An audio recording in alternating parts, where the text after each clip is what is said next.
कुर्यात सदा मंगलम। स्वागत है दोस्तों आपका हमारे इस YouTube channel solution with Shivam में। दोस्तों, अपने पूर्व वीडियो में हमने वैदिक विज्ञान से संबंधित ज्योतिर्विज्ञान में मंगल ग्रह के बारे में चर्चा करी थी। आज के वीडियो में हमने आज का विषय रखा है काल सर्प योग। काल सर्प योग होता क्या है, काल सर्प योग क्या शास्त्रोक्त है और काल सर्प योग होने से व्यक्ति को क्या क्या परेशानियां होती है, काल सर्प योग का निवारण क्या है, इन सब विषयों के बारे में हम गहनता से अध्ययन करेंगे और विस्तृत चर्चा करेंगे कि वास्तविकता में काल सर्प योग होता क्या है। तो शुरू करते हैं आज का वीडियो। और दोस्तों, अगर आप हमारे YouTube चैनल पर नए हैं तो वैदिक विज्ञान से संबंधित विषयों का शास्त्रोक्त मत से और अच्छे से जानकारी प्राप्त करने के लिए आप हमारे चैनल से जुड़ सकते हैं, इसको सब्सक्राइब कर सकते हैं, ताकि आने वाले समय में आपको हमारे द्वारा जो भी वीडियो और जिन विषयों के ऊपर अध्ययन किया जाएगा, वीडियो डाले जाएंगे, आपको मिलते रहेंगे। तो ठीक है दोस्तों, अपन चलते हैं आज के विषय के बारे में। तो आज का विषय है काल सर्प योग। काल सर्प योग, सबसे पहले जानते हैं कि काल सर्प योग इसका नाम कैसे पड़ा और यह योग होता कैसे है। तो ज्योतिष के अनुसार काल सर्प योग होता क्या है। देखिए, काल सर्प योग मुख्य रूप से राहु और केतु के कारण होता है। जैसे कि राहु, ज्योतिष के अनुसार राहु से सप्तम स्थान में हमेशा केतु बैठता है। यह निश्चित है। हमारे किसी भी व्यक्ति की, इस दुनिया में अगर किसी भी व्यक्ति की अगर अपन जन्म कुंडली बनाएंगे तो सभी ग्रहों की जो है बैठने की गति, बैठने का स्थान सबका अलग अलग होता है। लेकिन राहु से केतु, ये निश्चित है कि राहु से सप्तम स्थान में ही केतु हमेशा बैठेगा। अब इसका नाम काल सर्प योग कैसे पड़ा, उसके बारे में जानते हैं। देखिए, राहु जो है इसका नक्षत्र होता है भरणी, और भरणी नक्षत्र का स्वामी होता है काल। काल को ज्योतिष भाषा में बोलते हैं काल यानी समय। एक तो ये भी बोल सकते हैं, और दूसरा एक काल का मतलब होता है कि जो काल होता है ना, उसका स्वामी होता है यमराज। तो यमराज यानी भरणी नक्षत्र का स्वामी होता है काल यानी यमराज। और भरणी नक्षत्र राहु का नक्षत्र होता है। और दूसरा है केतु। केतु का नक्षत्र होता है अश्लेषा, और अश्लेषा नक्षत्र का स्वामी होता है सर्प। तो इन दोनों, काल और सर्प, इन दोनों के संयोग से बना काल सर्प योग। यानी यह योग राहु और केतु के कारण बनता है, इसीलिए इसका नाम रखा गया। क्योंकि भरी नक्षत्र का स्वामी जो है काल है, अश्लेषा नक्षत्र का स्वामी सर्प है, इन दोनों के संयोग से बना काल सर्प योग या दोष। तो ये काल सर्प योग, देखिए इसका नाम काल सर्प योग क्यों रखा, क्योंकि काल सर्प योग, इसके अगर अपन शास्त्रों में देखेंगे या प्राचीन ग्रंथों में इसका गहनता से अध्ययन करेंगे तो इसके और भी दूसरे कुछ नामों से इसका वर्णन किया गया है। जैसे सर्प योग करके आया है, इसका कर्तिका दोष करके आया है शास्त्रों में वर्णन। और आज के लोकांतर वर्तमान समय में बहुत सारे लोगों ने इसको मुख्य रूप से काल सर्प योग बोल करके इसको विषय को प्रस्तुत किया गया है। अब काल सर्प योग क्यों बोला गया, देखिए सुनते मात्र से ही काल सर्प योग एक मन में एक भय आ जाता है कि काल सर्प योग यानी मतलब बहुत कोई बड़ा कोई दोष है जिसके कारण पता नहीं हमारे साथ में क्या हो सकता है। लेकिन डरने की बात नहीं है मित्रों। काल सर्प योग जो है एक सामान्य योग है। अगर हम इसको सही ढंग से अगर समझ लेंगे और इसका अगर हम उचित समाधान कर लेंगे तो इससे कुछ भी नुकसान नहीं होगा और व्यक्ति को अपने जीवन में कई अच्छे अवसर भी मिल सकते हैं काल सर्प योग के कारण। और अपने भारतीय परंपरा में या देखेंगे अगर प्राचीन समय में या वर्तमान समय में भी बहुत सारे ऐसे विशिष्ट लोग हुए हैं जिनकी जन्म कुंडली में काल सर्प योग रहा और उन्होंने काफी उन्नति भी प्राप्त करी। अब जानते हैं काल सर्प योग होता कैसे है। देखिए, जन्म कुंडली में योग है हमारी जन्म कुंडली। जन्म कुंडली में हमेशा राहु से सप्तम स्थान में बैठता है केतु। ठीक है, अगर राहु और केतु इन दोनों के अंतर्गत ये किसी भी भाव में बैठ सकता है, फर्स्ट, सेकंड, थर्ड, फोर्थ, 5, 6, 7, यानी जन्म कुंडली में टोटल 12 भाव में से किसी भी भाव में अगर, मतलब अगर मान लो फर्स्ट भाव में अगर राहु बैठा है तो सातवें भाव में केतु बैठेगा। तो इसके अंतर्गत अगर सभी बाकी के सातों ग्रह आ जाएंगे तो इसको बोलते हैं ज्योतिष की भाषा में काल सर्प योग। तो ऐसा जन्म कुंडली के किसी भी भाव में, मतलब राहु और केतु के बैठने से अगर उसके अंतर्गत सभी ग्रह, सातों ग्रह आ जाएंगे तो उसको बोलते हैं काल सर्प दोष। तो इस प्रकार से, और एक होता है ग्रहण दोष, यदि राहु या केतु के साथ में सूर्य या चंद्रमा अगर बैठ जाए तो उसको बोलते हैं ग्रहण दोष। इसके बारे में हम आगे जाकर के चर्चा करेंगे। पहले समझ लेते राहु, ये काल सर्प दोष क्या होता है। अब राहु और केतु के अंतर्गत आ गए सभी ग्रह। ज्योतिष शास्त्र में राहु और केतु को बोलते हैं शेडो ग्रह, यानी छाया ग्रह। ठीक है, जिस प्रकार से अगर हमारे सदृश या हमारे अग्रभाग में अगर कोई छाया आ जाएगी तो उससे हमारा अस्तित्व छिप जाता है, जिस कारण हो सकता है कि हमारा जितने पूर्ण रूप से हम अपना उस प्रभाव नहीं दिखा सकते। अगर हमारे आगे कोई भी अगर व्यक्ति आ जाएगा, शेडो आ जाएगी, तो उसी प्रकार से नवग्रहों में राहु और केतु, ये दोनों ज्योतिष की भाषा में इनको कहते हैं छाया ग्रह। और इनके अंतर्गत यदि अगर सातों ग्रह, बाकी के जो पंचतारा ग्रह और सूर्य चंद्रमा, ये अगर सभी ग्रह आ जाएंगे तो राहु और केतु की छाया के अंतर्गत आने के कारण इन सभी ग्रहों की जो पावर है वो कमजोर हो जाती है, क्षीण हो जाती है। उस कारणवश यह सभी ग्रह के द्वारा जो हमको जीवन में उन्नति और विशेष जो फल मिलने चाहिए, उन फलों को मिलने में परेशानी होती है या विलंब होता है। तो इसका यह दोष है। अगर राहु और केतु के अंतर्गत सभी ग्रह आ जाएंगे तो बनेगा कालसर्प दोष, और उसके कारण हमको जीवन में कई कठिनाइयों का सामना करना पड़ सकता है। अब इसमें मुख्य रूप से क्या है कि जिन व्यक्ति की जन्म कुंडली में कर्तृका दोष या कालसर्प दोष होता है, हमने देखा है प्रायः उस व्यक्ति को विवाह, मुख्य रूप से विवाह के समय में प्रॉब्लम होती है, विवाह होने में दिक्कत होती है। ठीक है, संतान सुख में भी पुत्र सुख होने में थोड़ा सा प्रॉब्लम होती है। और तीसरा होता है उन्नति, उस व्यक्ति की उन्नति में भी बाधा आती है। यानी जिस व्यक्ति की जन्म कुंडली में कालसर्प दोष रहता है, उस व्यक्ति को अपने जीवन में जो है हमेशा संघर्ष करते रहना पड़ता है, और उसको बार बार प्रयत्न करने के बाद में भी उसके जो है कार्य काफी विलंब से होते हैं। अब हम जानते हैं कि काल सर्प दोष कितने प्रकार का होता है। देखिए, ज्योतिष शास्त्र के अनुसार काल सर्प दोष जो है मुख्य रूप से 12 प्रकार का होता है। यह राहु किस स्थान में बैठेगा उसके हिसाब से वो डिपेंड करता है कि कौन सा मतलब वो कारक दोष होगा काल सर्प दोष। टोटल जन्म कुंडली 12 भाव होते हैं, और यह 12 प्रकार के ही काल सर्प दोष इसमें बताए गए हैं। तो मुख्य रूप से अनंत, कुलिक, वासुकी, शंखचूर्ण, पद्म, महापद्म, तक्षक, कर्कोटक, शंखपाल, घातक, विषधर और शेषनाग, ये टोटल जैसे 12 मतलब जो है प्रकार के काल सर्प दोष हो गए, और इनका जो है अपने नाम के सदृश इसका फल होता है।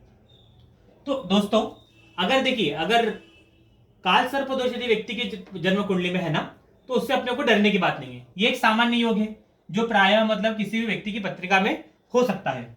इसमें कुछ मान्यता है कि जो अगर व्यक्ति के, जैसे अगर पूर्व जन्म में कोई व्यक्ति अगर किसी तक्षक सरी सर्प को अगर जानबूझ करके मारता है तो उस व्यक्ति को अगले जन्म में काल सर्प दोष होता है। या व्यक्ति अपने पूर्व जन्म में कोई जघन्य अपराध, ऐसा कोई अपराध जो अक्षम्य हो, या ऐसा उसने कोई बहुत विशेष पाप किया हो, उस कारणवश भी उस व्यक्ति को अगले जन्म में काल सर्प दोष नामक दोष ये होता है, कर्तृका दोष होता है। अब इसका निवारण क्या है? इसका निवारण यह है कि हमको शास्त्रों में जो दिया हुआ है कि आजकल के लौकिक वर्तमान समय में लोगों ने एक केंद्र बना दिया त्रयंबकेश्वर, कि त्रयंबकेश्वर में जाकर के और काल सर्प दोष का निवारण करना चाहिए। लेकिन दोस्तों, ऐसा वास्तविकता में सिर्फ त्रयंबकेश्वर ही वो जगह नहीं है कि जहां आप अपन काल सर्प दोष का निवारण कर सके। वो तो एक केंद्र बना दिया गया है, लेकिन अगर अपन चाहें तो अपन जहां पर भी रहते हैं तो उस जगह के, इसमें शास्त्र के हिसाब से अगर देखेंगे तो जो भी तीर्थ स्थान हो या ऐसा कोई स्थान जहां पर कोई वहां उस क्षेत्र की विशेष नदी हो, जैसे मध्य भारत में वहां की मुख्य नदियां गंगा, यमुना, नर्मदा, इसे दक्षिण भारत जाएंगे वहां गोदावरी, कृष्णा, पंजाब में जाएंगे वहां सिंधु, या जो भी उस क्षेत्र की विशेष नदी है, उस नदी के किनारे पर आप इस काल सर्प दोष की शांति कर सकते हैं। उसमें क्या करना चाहिए हमें कि जो जिस किस भी नदी के पास में तट पे हम इस दोष का शांति करेंगे वहां पर कोई शिव मंदिर स्थापित होना चाहिए, भगवान शंकर जी का उसमें अभिषेक करना है, और राहु और केतु इन दोनों का किसी अच्छे श्रेष्ठ ब्राह्मण या आचार्य के सहयोग से आपको पहले उनका जप करवाना है राहु केतु का। उसके बाद में जो है भगवान शंकर जी का और नाग देवता काल सर्प दोष की इसमें शांति होती है, पूजा होती है, और नवग्रह शांति इसमें हवन होता है। हवन करने के बाद में जिस व्यक्ति की जन्म कुंडली में काल सर्प दोष है, उस व्यक्ति को बहते हुए जल में जो पूजा अपन करेंगे, पूजा करने के बाद में एक चांदी के नाग और नागिन के जोड़े को इसको छोड़ना पड़ता है। अब चांदी के नाग और नागिन का जोड़ा क्यों रखते हैं? क्योंकि राहु और केतु नवग्रहों में इन दोनों की जो आकृति है वो सर्प योनि है, और राहु जो है सर्प के ऊपर का धड़ है और केतु नीचे का पृष्ठभाग है, इसीलिए उसमें सर्प को रखा जाता है। वो राहु और केतु को ही मूल मान करके एक सर्प की जोड़े को रखा जाता है, और उनकी फिर विधि विधान से पूजा होती है।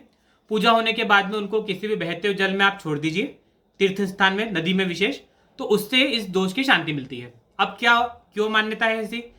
जिस प्रकार से हम अपने पूर्व जन्म में, अगर जैसे कोई अपने पूर्वज होते हैं, उनकी अगर जैसे कोई अस्थियां वगैरह होती है, अपन उनका कहीं पर भी संस्कार करके और फिर बाद में उनको किसी विशेष दिव्य स्थान पर जाकर के उसको प्रवाहित करते हैं। ऐसी अपनी कामना है कि उससे उनको मोक्ष मिल जाता है। जैसे गंगा जी में, नर्मदा जी में, यमुना जी में, जो भी उस क्षेत्र की विशेष नदियां होती है, अपन वहां जाकर के उनकी अस्थियों को विसर्जन करते हैं। उससे क्या अपने पूर्वजों को शांति मिलती है। ऐसी अपनी हिंदू धर्म में मान्यता है।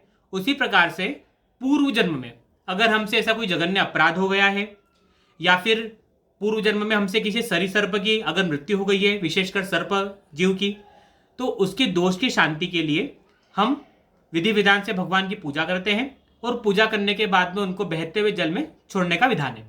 इस प्रकार से इसकी अपन शांति कर सकते हैं। तो इसके लिए जरूरी नहीं है कि आप मतलब त्रयंबकेश्वरी जाएं, और बहुत सारे लोग हमसे वहां से पूजा कराने के बाद भी मिलते हैं। तो इसमें क्या महत्वपूर्ण यह है कि आपको बहते हुए जल में चांदी के सर्प को छोड़ना पड़ेगा। छोड़ने के बाद में इस दोष से अपने को शांति मिल सकती है।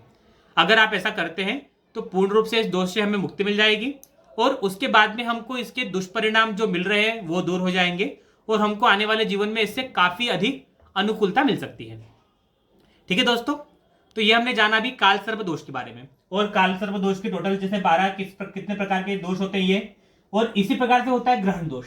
ग्रहण दोष में क्या होता है कि सूर्य के साथ में या राहु, चंद्रमा के साथ में केतु, या केतु के साथ में सूर्य या चंद्रमा, इनमें से कोई सा भी अगर मतलब संयोग बन जाए, या कभी कभी ऐसा होता है कि सूर्य साथ राहु और चंद्रमा, केतु के साथ में चंद्रमा ऐसे मतलब बैठ जाते हैं। जिस प्रकार से आकाशगंगा में जब आपने सुना होगा ग्रहण, जब भी सूर्य ग्रहण, सूर्य या चंद्र ग्रहण पड़ता है, उसी प्रकार से हमारी जन्म कुंडली में सूर्य या चंद्रमा के साथ में राहु या केतु अगर बैठ जाए तो जन्म कुंडली में ग्रहण दोष बनता है।